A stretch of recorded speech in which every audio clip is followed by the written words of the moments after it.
Hello, everyone. Welcome to episode 9 of the Disgruntled Geeks podcast, the most honest, critical, and sometimes cynical podcast you will ever hear.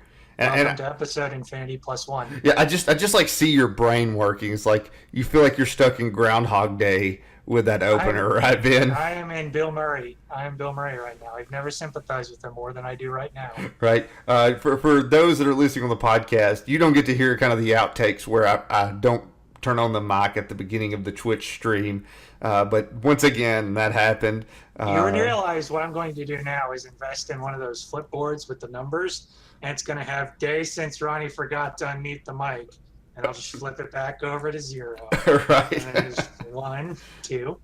I think it's at least happened in half the episodes that we've made so far. I think it's actually less than half. Give yourself some credit. It's getting close, though, so if I keep doing it's getting alarmingly close to half. You're right. Right. Well, this week, as always, you have me, Ronnie, as well as Ben, who is my better-looking cohort here.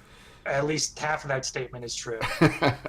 But again, we don't have a third guest this week because we actually got some really positive feedback from a couple of people with it just being the two of us. That's shocking. Yeah, which doesn't mean we're not going to have third guests. It's just that I'm not going to kill myself to try to make it happen like I was for the first few weeks. I mean, you were basically stalking people. Yeah. Being like, you're going to be on the show, right? Like, how do you think we got Ada Gray on here? You were calling him every 5 minutes. Dude. Like I was like standing outside her window, just staring in, knocking her off. You're gonna be on, right? Right. No, but really, you're gonna be on, right? Yeah, that was what you were doing. Which again, expect more of Ada Gray because she has agreed to become a regular, recurring guest on the show. So that's the really shocking part of this story. Exactly. Well, she was absolutely phenomenal when she was on. So. The story was only going to end 2 ways. She'd want to come back, or we got to get the very first ever Disgruntled Geeks podcast restraining order. Yeah, exactly. And this time we just got both. Cool. When do we frame the restraining order? But we're just going to get right into it this week. Yeah, sure. Ben, what have you been up to this week? I've been playing different games than what I usually play. Oh, wow. Like you actually put Monster Hunter down for a minute? I mean, I was playing it before we were recording, but I did play a couple other things this week. Oh, what have you been playing? I was in a plane crash and I got lost in the forest. Oh, no. Were there cannibals? There were. They stole little Timmy. Oh, no. His name is actually Timmy. It's in the book. Oh, wow. Did Lassie tell you? No, we actually didn't have a Lassie unless she was in the cargo in a kennel, in which case she's probably dead. Oh, that got really dark really quickly. Well, the forest is dark by nature, so I'm really just sort of fitting in. So, I think I told you about that game like a year ago because I was interested in it, and I've never bought it. Like, what are your thoughts on it? I first heard about it from Malcolm because he was playing it on early access, and that's when he was like showing me like kind of the alpha of it. What I think of it so far is like I want to get into it, but I just have a problem with games that still kind of are in the same biome as sort of Minecraft because I'm just reminded too much of it, which is why like Subnautica took off so well for me, is because I can't do this in Minecraft. Right. But I do kind of like how things are built and look, where it is just you building very basic structures and tools and things that help you gather, like the thing where you can store like logs and stones for like you don't put them in just chests. It's just bundles of sticks that are shaped in the form of a receptacle. That is kind of cool. Everything has a crude look to it. There's not really a lot that's modern unless what you can salvage from the airplane or the yacht in the lake, which I think is very appealing. What's also appealing is there is like a sort of sanity mechanic, and when it gets low, that's when you start to like build the really freaky stuff, like the idols made out of people's arms and heads and whatever, because you're just now a crazy person. That's kind of morbid. Well, it is, but you need to get so that the locals will stay, like, because they know that if we mess with this guy, he'll chop us up and make us idols and then maybe eat us. So where did you get the arms? You cut them off the cannibals that you kill. Well, hey, technically it's like fair play at that point. Like they were trying to eat you, you cut off their arms. Oh yeah, like the forest is very rules of nature. It's like either kill or be killed. Right? Aren't they really like mutant cannibals though? They're not just like regular humans. I mean, I think so, but I'm not that far in to like give you confirmation one way or another. Okay, so are you enjoying it so far, or is it just eh? So far, yeah. Once I figured out, because I had the survival game thing where you start it, then you immediately die, you don't know why that happened. Exactly. Then you look up why it happened, you're like, oh, of course, and then you're doing much better. That's where I'm at right now. Right. Because when I first started, I camped out near the plane because me and my brain said if I was actually lost in a forest, I wouldn't want to go too far from the plane because that's a landmark. And that's when the cannibals got me bad. Oh yeah, they had to come look at the plane. Yeah, and that's exactly it. They will look at the plane and think, what is this weird metal obelisk that crashed into our forest? What is this witchcraft? Yeah. So you have to get away from it, and I did that. And I only slightly learned my lesson because I'm out in the open on the lake or ocean shore, beach shore. Okay, well, hey. That's because my goal is to build a houseboat. Well, I mean, here's the thing about being out in the open. At least you can see them coming, too. Maybe they can see you, but you can see them. That's true. So, speaking of survival games, like I've pretty much completed Raft at this point. Like what's all available? What's all available? I've actually had to restart just because I am enjoying playing it, but it's like, okay, what's left to do? Yeah, not much. Yeah, I kind of I started murdering all the sharks, and it just got to the point where it's like, okay. So I've kind of imposed like my own challenges on myself within the game. Right. To like basically, I want to try to find the big end game thing that you find. I won't spoil it for anybody, but I want to find that within 14 days of in-game time. So, wow. I've been playing around with that a little bit, but really this week, most of what I've done has been work. Yeah, you are overworked and I'm underworked. Yeah, it has been a crazy week. And then yesterday I went, I took a road trip that was like 7 hours of driving all yesterday. To my future home. Future city, rather. Exactly. But during that time, I did record a special episode of the podcast. It's the babblings of a madman on a road trip. Exactly. And so it actually, it kind of helped entertain me for an hour of the drive. But it's actually the history of the Disgruntled Geeks podcast. Wow. So by the time this episode is released, that episode will also have released.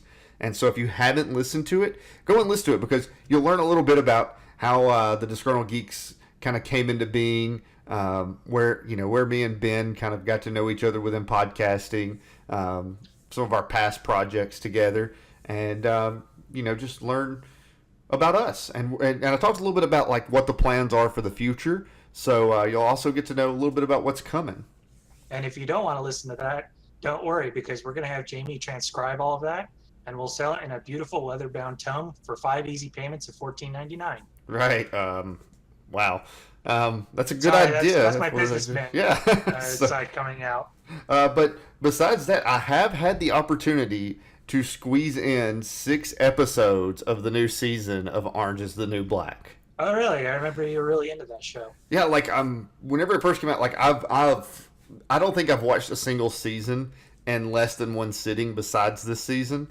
Yeah. But that's mainly because I'm busy. I would have watched it all straight if I could have. Yeah, you'd binge it. But it's like I wasn't a big fan of season 5. I didn't like the fact that one of the aspects of the show that was really good is the fact that these women that are in this prison, they don't have control over their situation at all, and it really made the story really compelling. And then in season 5. With the big riot and spoilers for season 5, but it's been out for a year, so get over it. Spoilers anyway. Right, with the riot, like it was like they were in control, and it kind of messed up the paradigm of the show.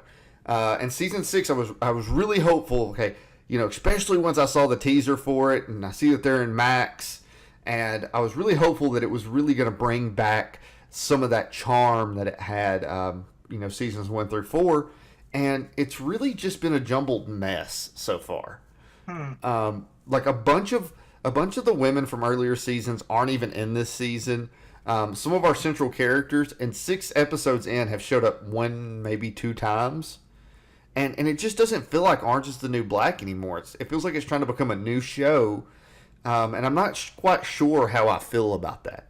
I mean, you startled me with the revelation that there have been 6 seasons because I was still stuck in...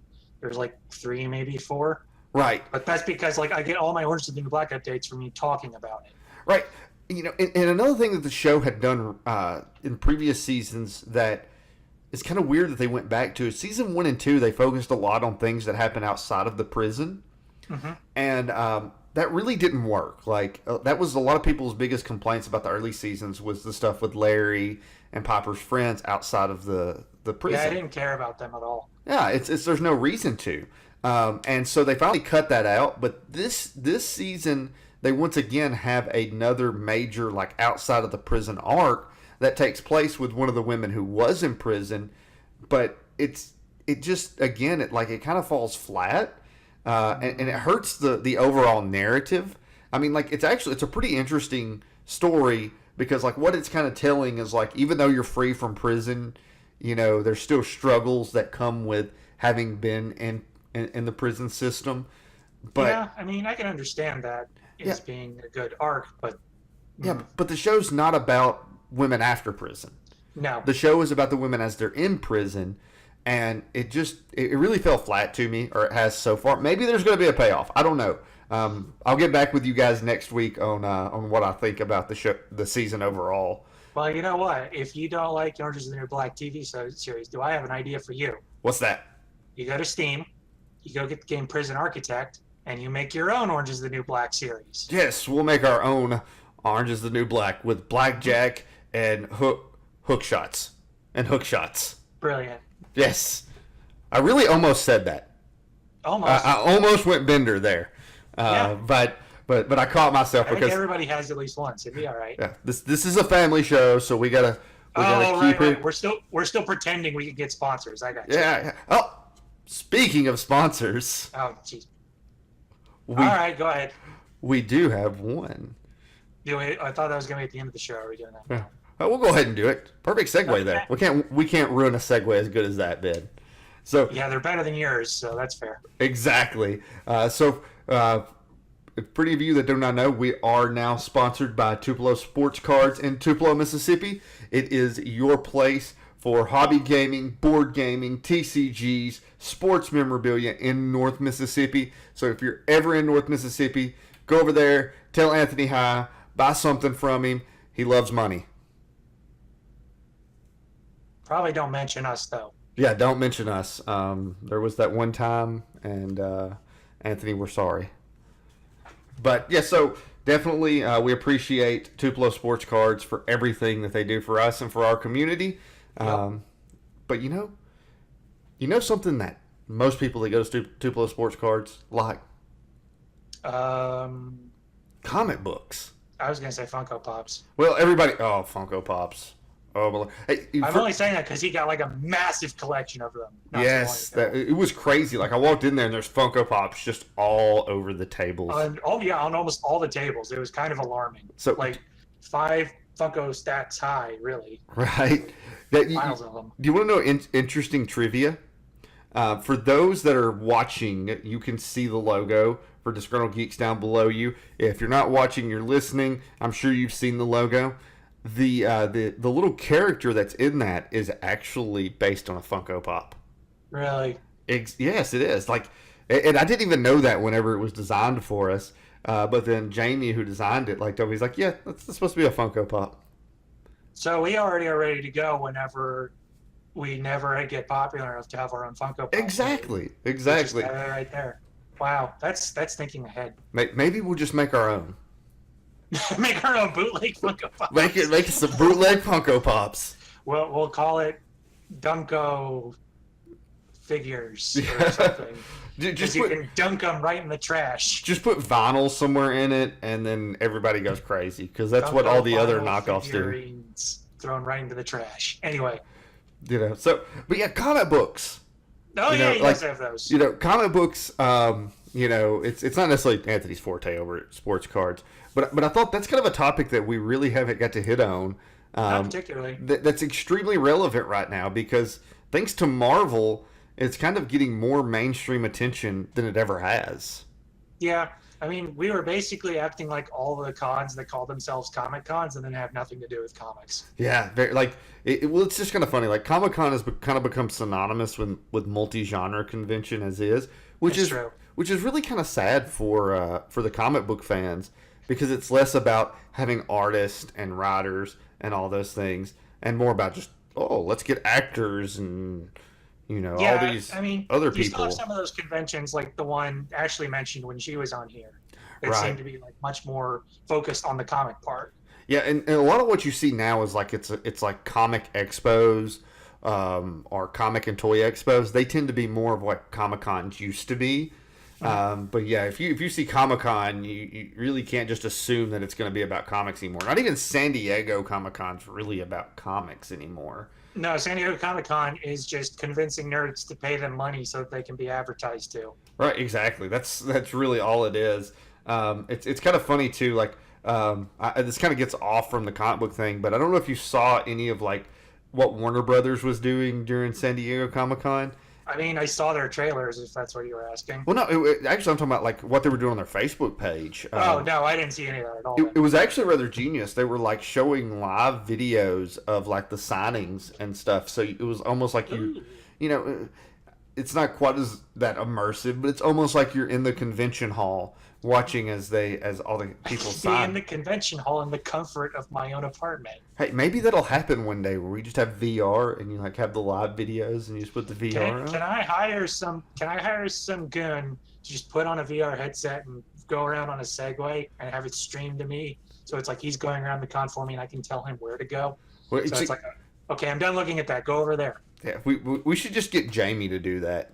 Jamie would do that. Jamie would. He would have the time of his life doing that. So Yeah, he would. there you go. He'd go like full secret agent on it too. Like he's on some covert mission. Yeah.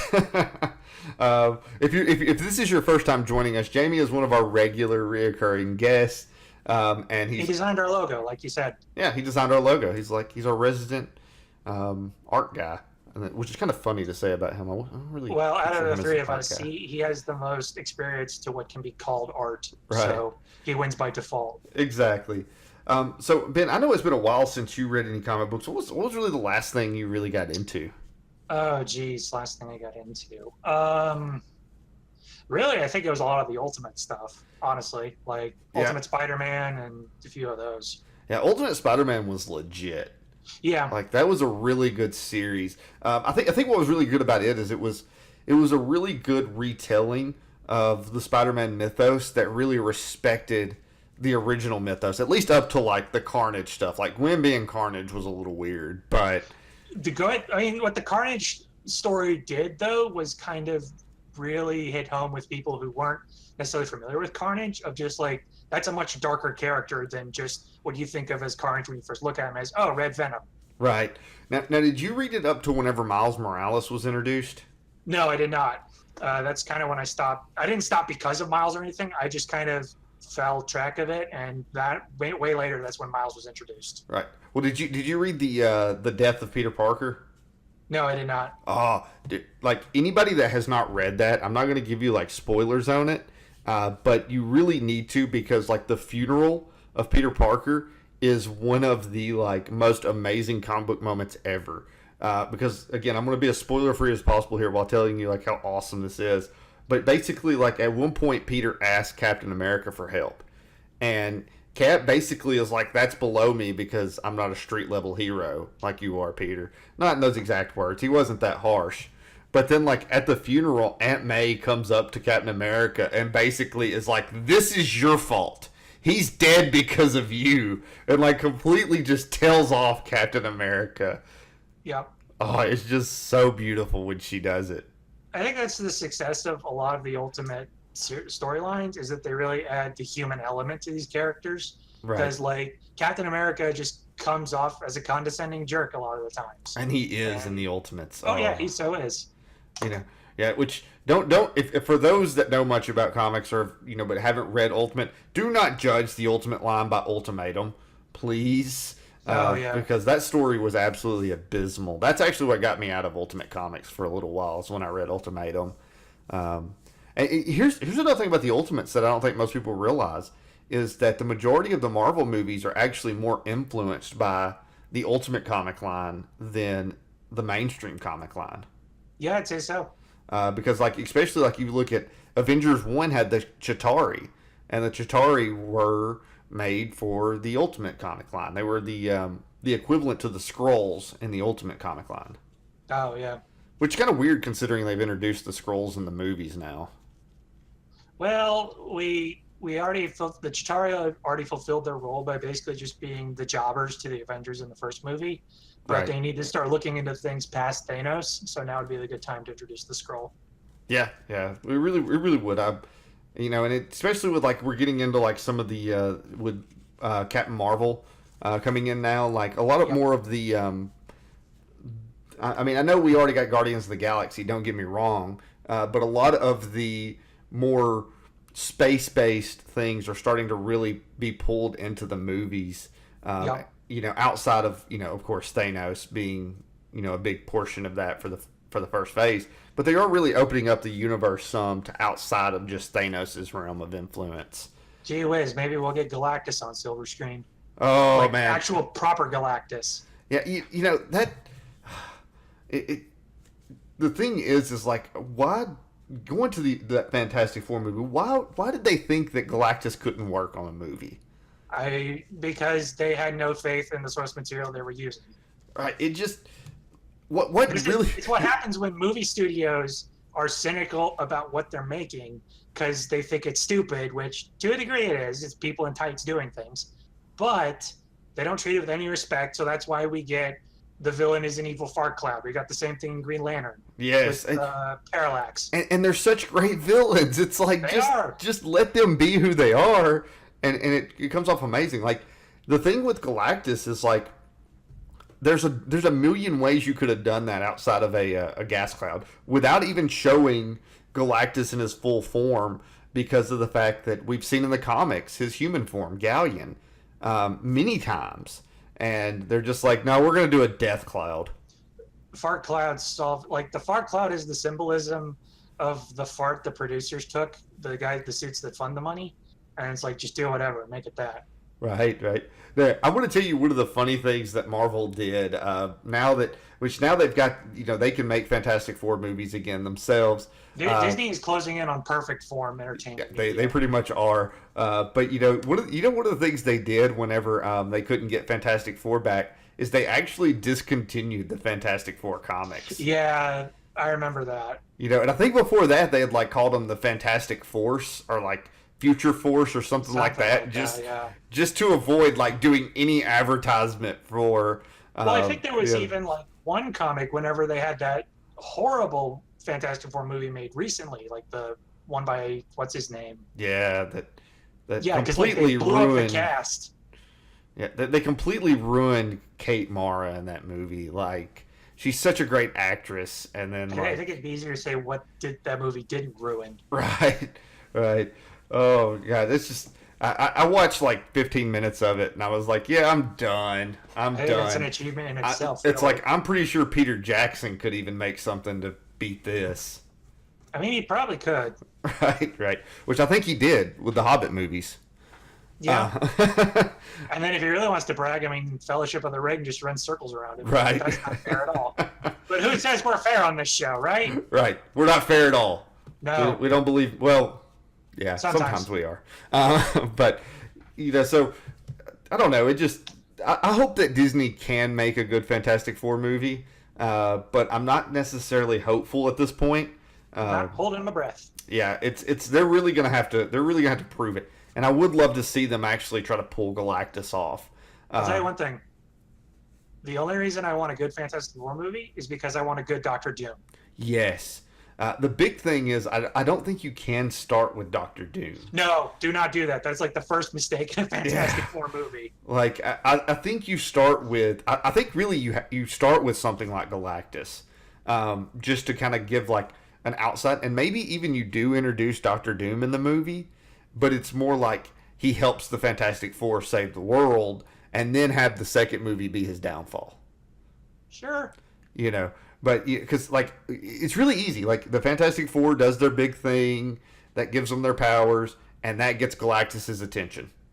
And he's you could have it be, or you could have it be like the experiment that gets Von Doom kicked out of college. Like you start there to establish Reed Richards' Von Doom, right? And Von Doom's experiment does something that gets people's attention, whether it's Galactus or whatever. Right. And then he gets kicked out, and then that sets up, and then like you kind of end with the Fantastic Four forming, and then whatever there. Yeah, and I think that would be like a really good way to do it. Is like just don't have the Fantastic Four be a team in the first movie. No. Like it's more like they just from necessity are working together because of what's going on. The big question is how do you do that in the Marvel Universe now?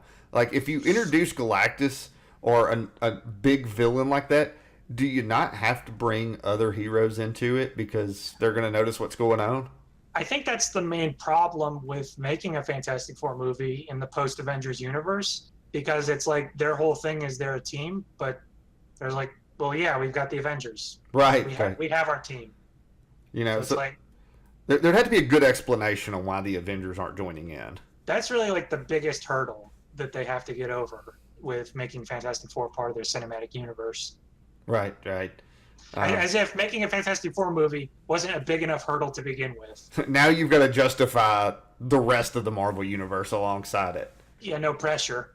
You know, and that's another really bad thing about the Fantastic Four is their rogues gallery is typically very underwhelming. Well, I mean, you say Doom, and that's it. That's like one of the only ones worth mentioning. Yeah, here's the thing. Like, we know that Robert Downey Jr. is getting ready to leave the movies, the Marvel movies. But, you know, I really would love to see if they could pull off a good Doom to see Doctor Doom versus Iron Man. Because that's like that would be good. That's a storied rivalry in the comics. I'm hoping that Downey Jr., if he does leave, that he leaves, that's fine. But he's able to come back for just the one show-off with Doom. Right. Oh, it would be so amazing. That's all I would ask. Especially, like, a great way would be to do that would actually be, like, if they're going to introduce Ironheart. For those that aren't familiar with the comics, recently there has been a African-American female who has been introduced as a character called Ironheart, who's kind of taken the mantle from Tony. Because I think right now Tony is technically, and it may have changed since the last time I read, but last time I read, like, he literally existed as a hologram. And that was it. Oh, okay. And so he's Jarvis? Yeah, pretty much. And so he's now, but she's now taken up the mantle. So it'd be really great to like see Doom come in and just like completely decimate her, and she has to call Iron Man, and it would be a huge surprise. Yeah. And we're not saying like Ironheart getting decimated as like she gets wrecked, but it's like no, Doom is that powerful. Yeah, it's you know, and one of those things where it's like I got to call in the veteran at this point. Yeah, because Doom is no joke if done properly. Exactly, because otherwise he's just a gross nerd like in that one movie. Right, and I mean he is absolutely one of the most menacing villains in all of Marvel. And I think what's really menacing about him is, you know, we have people like he's got the whole dictator thing going on in the comics, and that's more scary because it's realistic. Like there are dictators like that in the world. So, and then on top of that, like he's not just straight out a bad guy; he's just out for himself. Yeah, pretty much. You know, and that can be a lot scarier than somebody who just. I mean, look at Thanos. I know you haven't necessarily seen Infinity War, but Thanos is a lot more like it's a righteous evil in a way. And I know that sounds weird, but he's like he thinks he's doing the right thing, and that's way more terrifying than a villain that's like, yeah, I'm gonna go rob banks because I like money. Robbing banks in 2018, how quaint. Right. Dude, I don't know if I know of any comic villains that actually do that anymore. See, I was actually reading Spider-Man comics when I was a few years younger, and there was one of them that literally starts out with Spider-Man asking, really, who robs banks anymore? Right. Because there are guys literally robbing, and he's just like, seriously? Everything's done electronically. What are you even doing? Right. Hey, I brought up just a second ago Ironheart, and I want to get your opinion on this, Ben. Okay. As you know, like, Marvel has completely redefined their lineup in the last several years, introducing people like Ironheart. Miles Morales is now in the mainstream universe. You've got Cho Chang. No, wait, Cho Chang. That's Cho Chang's that's a Harry Potter. That's a Harry Potter character. Whoa, Cho something that he's now the Hulk. Right. You had Jane Austen became Thor for a little bit, or is it Jane Austen? Am I thinking of book? Author? Yeah, like, oh my gosh, like I mean, I'm just like, amazing. Oh, I can't think. I'm just like all the I wrong feel like names. all of her literature would be proof that she was also Thor. But Jane, Thor's love interest Jane becomes Natalie Portman. Yeah, Natalie Portman becomes Thor. Okay. I kind of want to see that version of Star Wars Episode 3. Because I just want to see her pull out Mjorn whenever she does the Just whole, like like, you're fan edit. breaking my heart, Anakin. Well, I mean, they did announce a new season of Clone Wars, so it's not There too you go. late. It's like, I just hear it now, like, you're breaking my heart, so I'm going to break your face with this hammer. Uh, but yeah, so Jane, and so they've done this initiative where there's a lot of new characters, Right. and it's all about diversity, which I can get behind. Anybody that knows me in real life knows that I'm all about some diversity.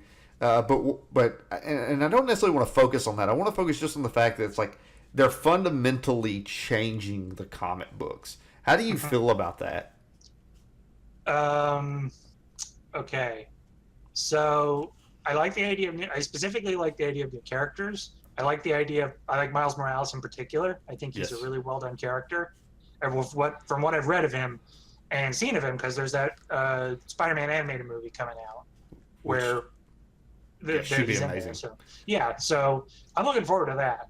But like, I don't really know much of anything about Ironheart or Cho as the Hulk. I've seen a little bit of the Natalie Portman Thor, and maybe it's because I don't have proper context for it, but like the panels they have for it that I've seen are incredibly cringy. Yeah, Like it's just really ham-fisted writing and just doesn't do the character any favors. and I kind of feel like for that character, like if they would have introduced somebody new instead of it being one of Thor's love interests, that it would have been a lot more interesting. And I think the reveal would have been a lot more interesting if it hadn't just been her. Because I think everybody pretty much called that pretty early on. Yeah. Because it's just like, have it be like Thor had a sister that he never knew about. Something like that. Like, it being his love interest was just a little weird. Not because she's his love interest, but because she's such an iconic character. And now it's like, yeah, she's got powers too. Woo! But yeah, Cho is actually a really good character, by the way. The that's Cho cool. Hulk. Yeah, I haven't- He's like super intelligent. Yeah. And that actually carries over some into the Hulk. Okay. So it's really interesting to see that version of the Hulk. I can see how that works. I mean, there's nowhere to go but up after you had like that arc where everybody and their mother was the Hulk. Oh, I For a don't hot know. minute. My lord, that was such a terrible arc. Like, Yeah, you told me about that. It was yeah, like, it what? gave me such a headache just reading it. Everybody and their mother and their dog is now the Hulk, but they just live in Hulk City. Right, right. I'll tell you another one that kind of bothers me, and it's like, don't get me wrong, like, I love Ultimate Nick Fury, but like introducing Ultimate Nick Fury and saying that he's the mainstream Nick Fury's son, That's kind of weird. that was really, really weird for them to do. Well, especially since they have the concept of multiverses already. Right. It's like, okay. Yeah, and it's like Nick Fury actually spent, like, the mainstream Nick Fury spent time in the Supreme Squadron's multiverse, or their little universe, for quite some time. So it's like, well, when you did Secret Wars and erased the Ultimate Universe, why couldn't it just have been, hey, Nick Fury from the Ultimate Universe shows up and says, hey, I'm Samuel L. Jackson as Nick Fury. I'm your Nick Fury now. Yeah, sure. I mean, I don't think anybody in the Marvel Universe would have been like, oh, that's crazy. They're used to this stuff. Yeah, it's kind of par for the course if you're in the Marvel Universe. So, one of the things that I really love about comics, because I don't read any of the mainstream stuff anymore, because I just find it's boring, and even when they try to change things, like with the shakeup in the lineups and introducing all these new characters, a lot of times it's still just the same stories over and over again, because they know what sells. Yep. They know the stories that sell, and so they just tell those same stories because that's what sells for them. So I'm really into like independent comics. I'm a huge fan of Robert Kirkman, which most people will know from The Walking Dead. Yeah. But do not get me started on the show. I will not. Do not. I will I'm sit not here. saying anything. I will sit here and have an aneurysm. I have said nothing. Okay, moving right along. But one of the things, man, I know you've heard me talk a lot about over the last probably 10 years Yeah, because I started reading Invincible before I even met you, Yeah. which is the Invincible comic books, which again just kind of introduce that for those of you that haven't heard of Invincible. Invincible is kind of a Superman-esque story where you have a character named Omni Man who is like Superman, but it's about his son and his son getting his powers. And that book just recently ended. Yeah, I Like, did. You were telling me about that. But like it's back all in finished up. back in February. So if you're looking for like a really good read that is really innovative and kind of takes a different spin on superheroes, I definitely recommend it. Especially if you're like one that's like I don't like ongoing series. Yeah. Because that's the point that I've gotten to is like I just don't like to read ongoing anymore. It's like I don't want that month to month wait and not knowing if it's ever going to end, which is why like Walking Dead, even the comic books are starting to frustrate me. Like It's approaching Shonen Jump manga territory. yeah, it's just one of those things where it's like after 10 years of reading a comic book every month, you just kind of go like can we get an ending here? You just have like this moment of clarity where you realize I've got stuff to do, man. Come on. Right, and and I think it's kind of the same thing that we experience with like television shows. It's just like Orange is the New Black, we mentioned earlier. It's like there's a certain point where the shows get to a length where you're going, okay, I'm ready for this to be over. Like that's like Supernatural for me. Like I can't watch 12 seasons of a show. I'm sorry, No. and it gets old and tried. But that's just me. Understandable. We've got things to do and places to go, so let's just get good contained stories, and preferably ones that you can get in really big chunks or just complete. Right. Which is kind of like that's how I read Wide the Last Man, which I'm thoroughly convinced is like one of the best comic books ever. Most people like most comic book readers I think read just the mainstream, but that book like tops anything that mainstream comics have ever put out. And I'm including like Kingdom Come and a lot of those stories, with that. Which I said that, and then my mind's automatically like, Ronnie, that's a lie because of the Watchmen. Yeah. So I know you've read the Watchmen, haven't you, Ben? Oh yeah, of course I have. So like, I read, yeah, a couple times. so like, would you agree that that's like got to be like the perfect example of what comic books are supposed to be? Yeah, out of my limited knowledge of just comic book repertoire, yeah, Watchmen is definitely like a pinnacle to aim for. Right. So do you like what is it about the Watchmen that's like so compelling? What is it about the Watchmen that's so compelling? I think it just has to be. It sets you up to what you think is going to happen and what you expect to happen with the genre that it works with, and then just completely turns it on its head and still makes you walk away from it okay with it. I don't think a character does that better than the comedian. Yeah, I agree with that. Another thing that I think was, that we can kind of add to that is, I'm sitting here and like I really don't want to spoil it because of the fact that like just go read Watchmen, people. Yeah, go read it. But I know that's a cutting edge take from here, but whenever the villain is revealed in it, like it's such a big reveal, and then the way that it goes down is like wow. There's such a wow factor to the end of it, and how everything kind of feeds in. Like nothing is unimportant in that book. So I think the wow moment is summarized by the simple line, "I'm not just a comic book villain." Yeah, exactly. And really that that comic book really defied a lot of the comic book tropes, and I really think paved the way for a lot of independent comics. Yeah. Which have you heard that they're actually bringing the Watchmen to the DC universe? Oh well, I mean, I know there's like the Doomsday stuff or the what do they call it? I know you hate it. Oh, it's such a bad idea. Like, just leave it alone.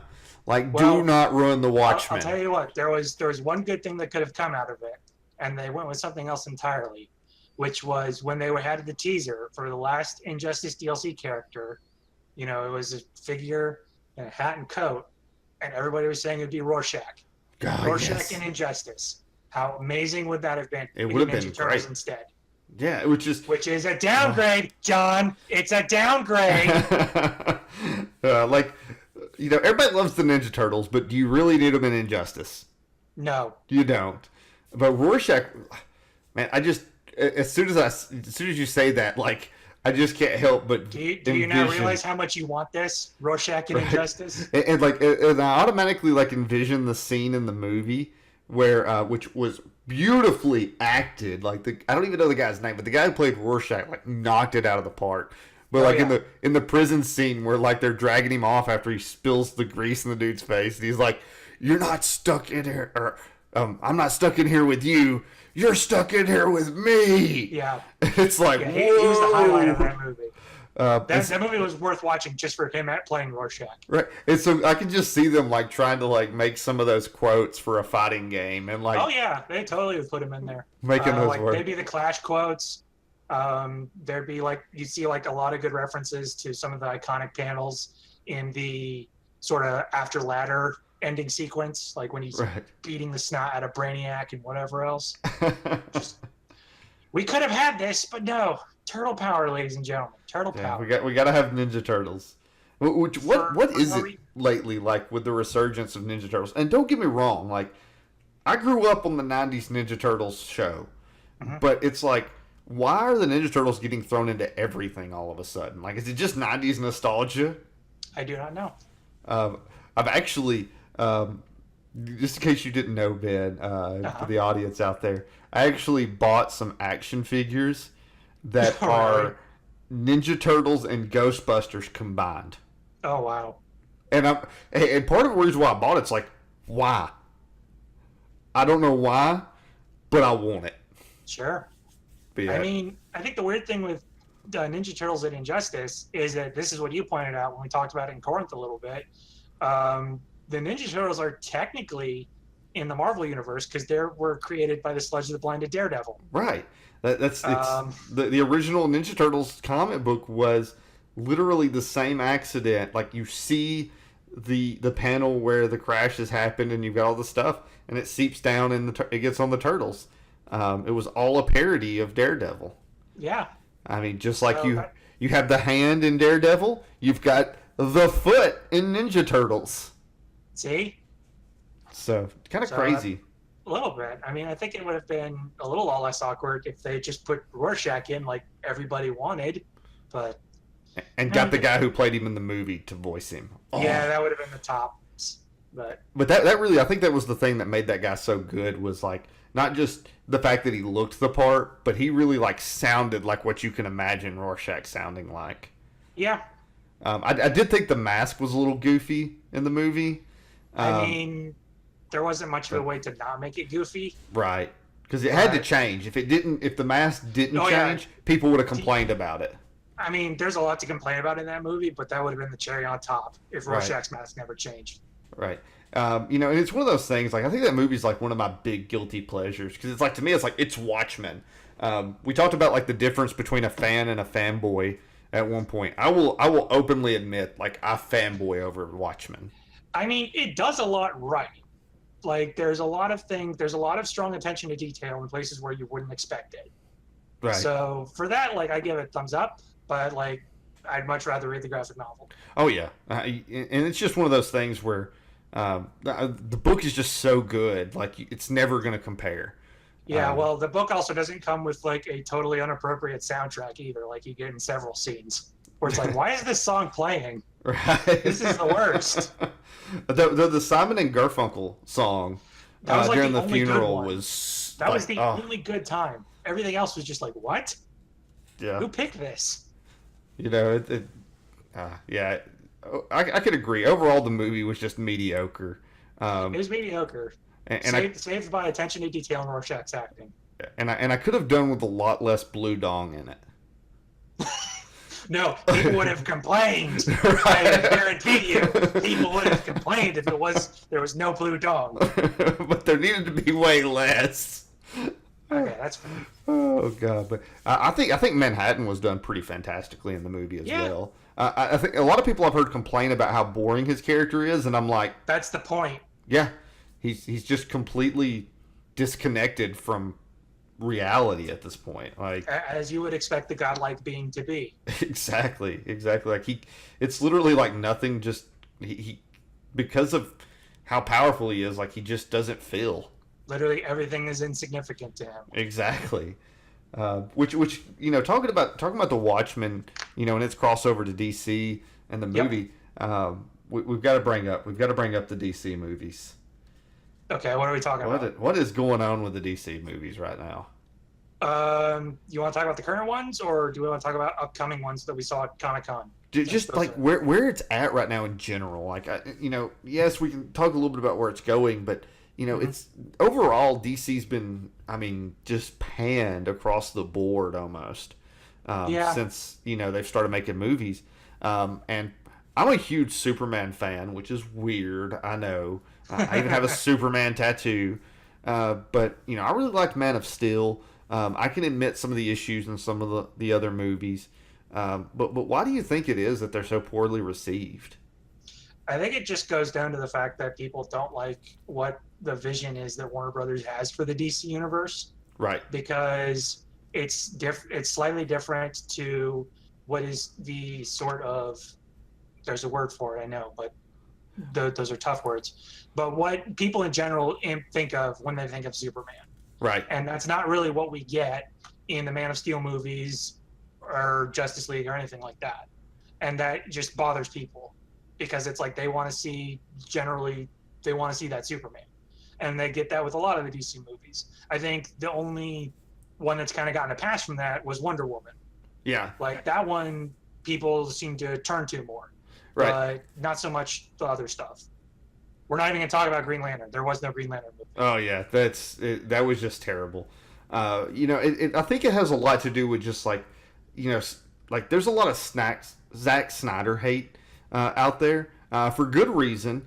But I think that Zack Snyder has a lot to do with the way people react to the DC movies because he is the reason why it's so dark.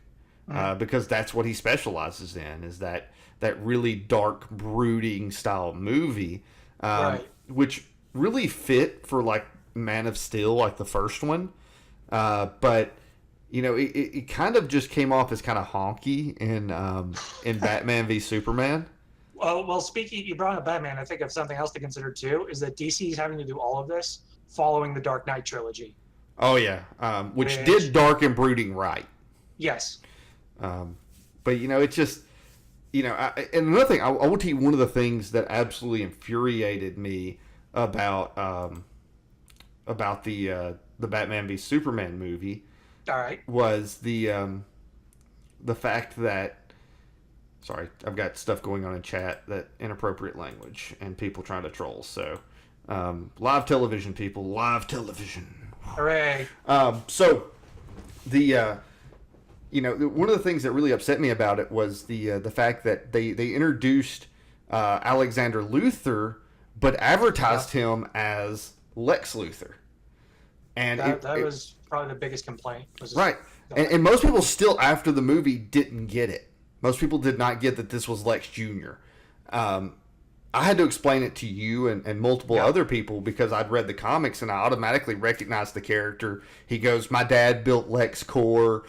All this stuff, and like, why didn't you just advertise that this was supposed to be Alexander Jr.? Like, because Alexander Jr. is not recognizable as Lex Luthor is. Right. If they wanted a best of both worlds situation, they ended up getting neither. Right, and it's infuriating because it's like if you just told people would have been more accepting of it, but because of that character is like one reason why people don't like it is because they're like, that's not Lex. And of course, I'm sitting over here like, I know it's not.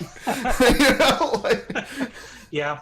So, I think the only heartwarming thing about Batman versus Superman was that it was very nice to see that the cave troll from the Lord of the Rings was still finding work. Yeah, which I'm going to be honest. I did not find. I felt Doomsday was really well done. It was a different Doomsday than the comics, but and that's where it's like I was like, I do not care for this Doomsday. Yeah. Well, it's mostly because like Literally, as soon as he first showed up, and I said they have a cave troll, made that connection, I just cannot unsee it. And I can definitely understand that. What I mean by like really well done is he did feel unstoppable. Sure, You know, that's fair. and that's what I really wanted to see out of a Doomsday, because I was really afraid that they were going to make him feel beatable, which we knew they were going to win, but they did a really good job of making you go, oh gosh, he's about to kill Wonder Woman, Superman, and Batman here. The main thing is that he was as unbeatable as he could be because they really only had 3 heroes to work with Right. in their universe. Because comics Doomsday tore through everybody, literally everybody, and they just couldn't do that in the movies because they decided Doomsday had to happen now. Right, and that is a big thing too. Is like also in Man of Steel they had already did like the big Metropolis destruction. So it'd been kind of honky if they went the Doomsday comic book route, where like him and Superman literally destroyed 3/4 of Metropolis in their fight. Mm-hmm. And if they would have done that, like it would have just been like, okay, guys, really, like we're just gonna kill all the people in Metropolis again. Yeah. Well, you saw how much they overreacted to the complaints about all the dying in Man of Steel, because Right. you have several moments in Batman versus Superman where the hero literally just looks into the camera and is like, that place is abandoned. Nobody is there. Right. Like just to convey the fact that there's no people being harmed in this hero battle. Well, one thing I think DC really needed to do in their movies that they, that they haven't done, and Ben, I know I've talked to your dad actually about this. It's like there's a lot of moments where they kind of expect the audience to figure it out for themselves. I feel like they did that in Man of Steel with the death of Zod. I think they did that in Batman v Superman with the Martha scene. Like, it comes off as hokey because of the fact that we don't get enough dialogue explaining what's happening. They're doing the show not tell thing, but they're doing too much show. Exactly. Not quite enough tell. Yeah, we need a little bit of exposition to explain, because it's like, I'm thoroughly convinced that the reason why Superman screamed after, breaking Zod's neck is because of the fact that, like, this entire time, yes, they've been fighting, flying through buildings, people have been dying, but now he has directly murdered somebody in his eyes. And most people don't get that. They're like, oh, it's just kind of, it's kind of goofy and cheesy. It's like, well, if you think about it, it makes sense. But they needed more explanation of that. And then also with the Martha scene is, most people don't understand that it's not that their mother's names are the same. It's the fact that he realizes that Clark has a mother.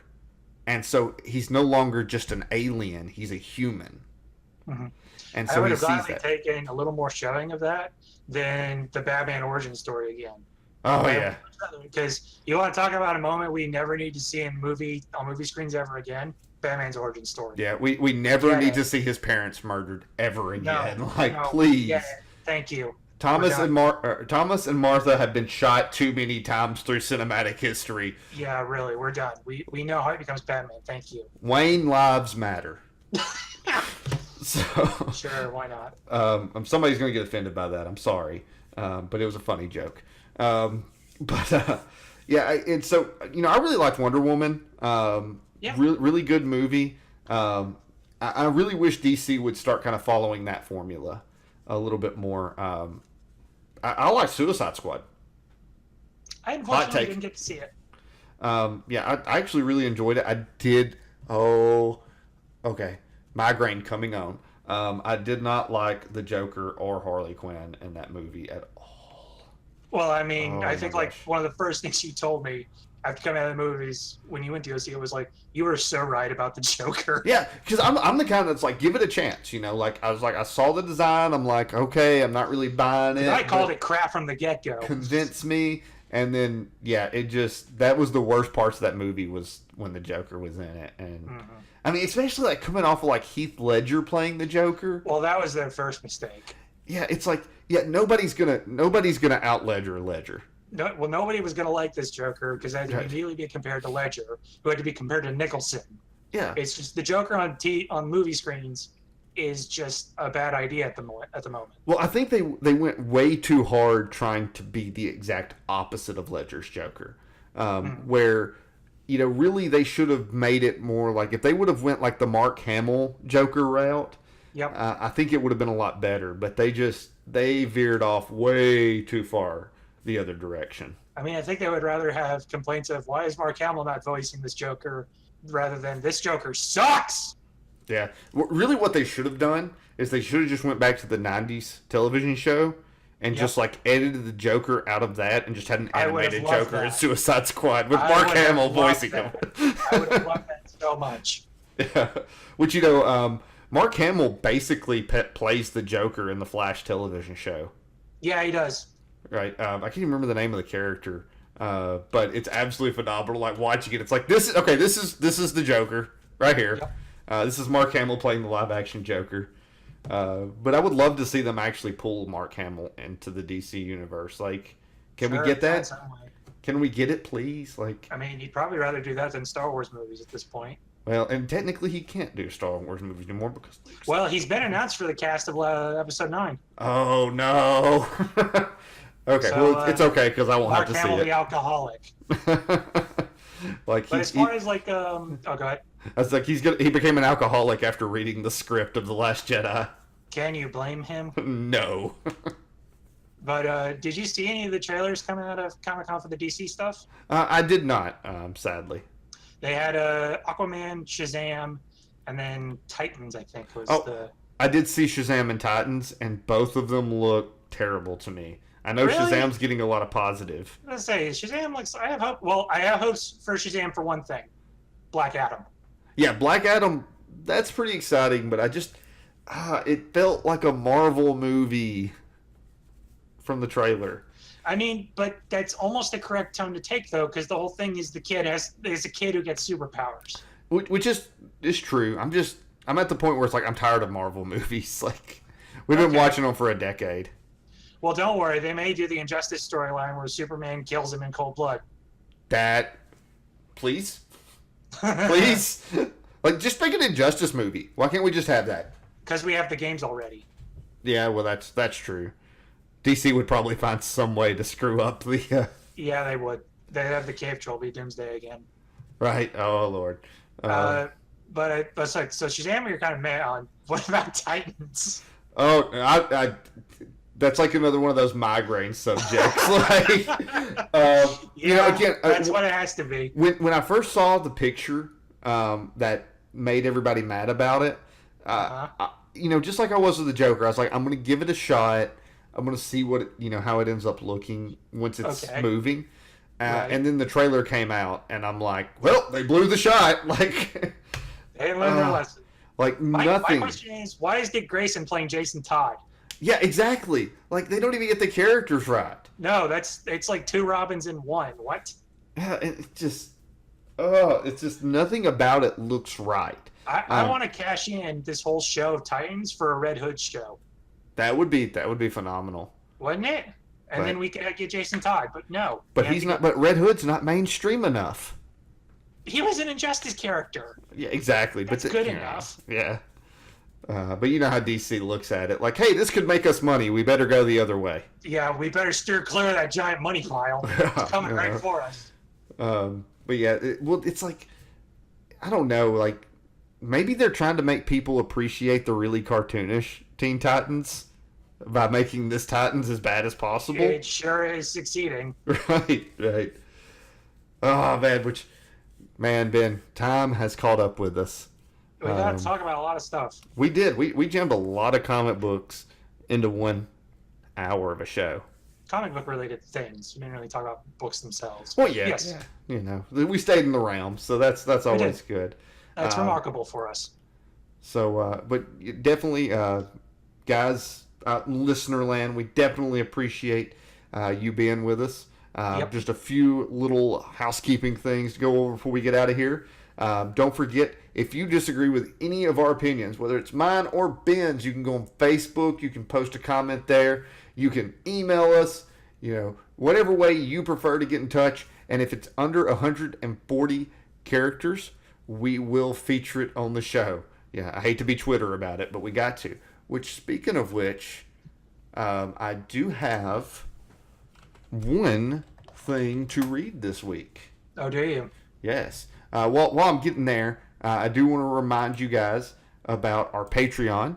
If you want to become a part of the Disgruntled Geeks team, you can go to Patreon and search for the Disgruntled Geeks. It is the worst dollar you will ever spend, but we will definitely appreciate it.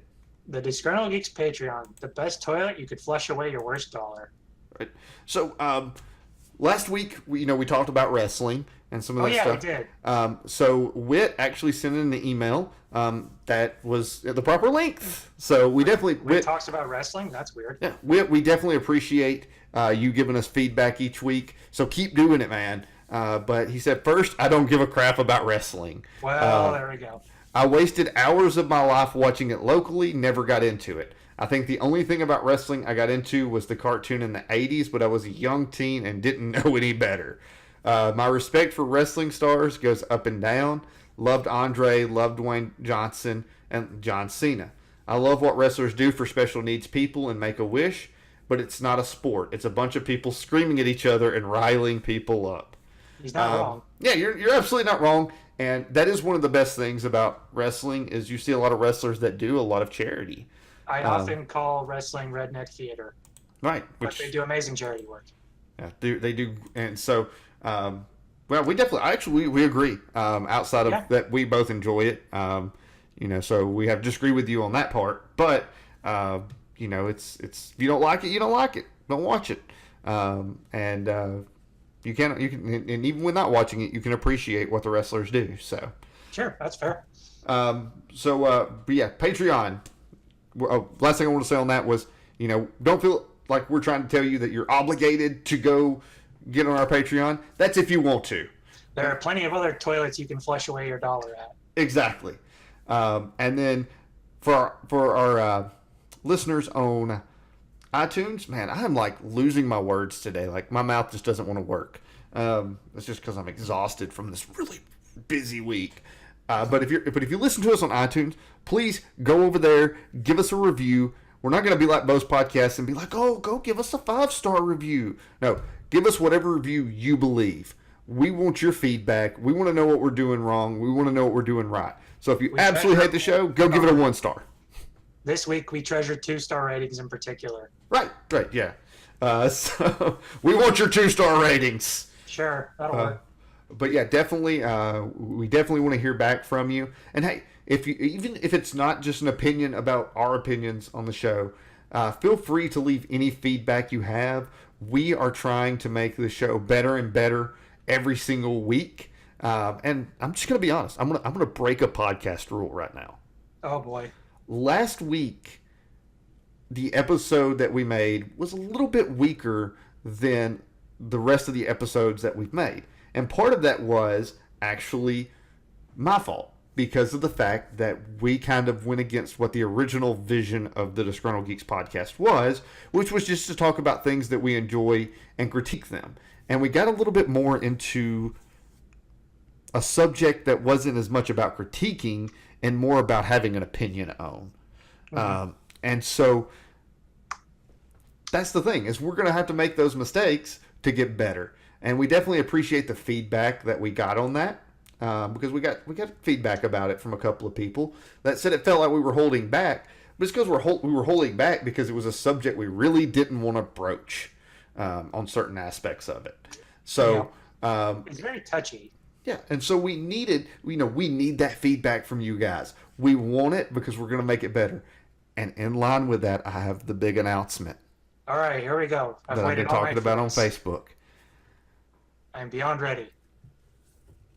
Tomorrow, of course, I mentioned earlier, we've got the History of the Disgruntled Geeks podcast, which is tomorrow. By the time you hear this, it's already out. Yeah, probably. We will have the History of the Disgruntled Geeks to tell you about where we came from. Then you'll have the episode released the same day as this episode. So by the time you're hearing this should be released. But then I'm going to be starting a Disgruntled Daily 15-minute show that will come out in podcast form every single day of the week, 7 days a week. So when do we start? So I haven't, I've got actually one episode that's 30 minutes long already loaded up about Peter Jackson. So Starting strong, I see. that is going to be the first episode, that will, Ben, you are always welcome to join, but for the most part, that will be. So you're not solo. completely leaving me. Yeah, not leaving you. This will still be the main show, but I'm going to be producing daily content for you guys, right. And that also will be streamed on Twitch. I just don't have a steady time that it will, because when I do stream it on Twitch, I will probably do 5 or 6 episodes at a time, just hitting the subjects back to back. Yeah, it's all pre-recorded. Yeah, so guys, definitely keep your eyes out for that. I will have the first episode streaming Tuesday night, and then Wednesday I'm probably going to hit, which it's like I can't really say that because like when are you people going to hear this? Like you may be way in the future, but the first episode will be this week. I'm going to update you guys on Facebook with the times as I come up with it, so you'll kind of know what we're doing. But that's going to be so you can get just your daily quick. I'm on my way to work. I want to hear Ronnie screaming about how terrible, Peter Jackson is. So, which I literally did scream during that. There was like somebody sitting in front of me in a car, and I swear they were like looking back in their rearview mirror, like, "Who is he screaming at in the phone?" Oh my God, Brenda, there's a crazy man who's just screaming in his car. Right. But guys, that is it for this week. Ben, you got anything else? Not particularly. I enjoyed talking comics with you today. Awesome. Well, guys, until next week, keep it disgruntled. See yous.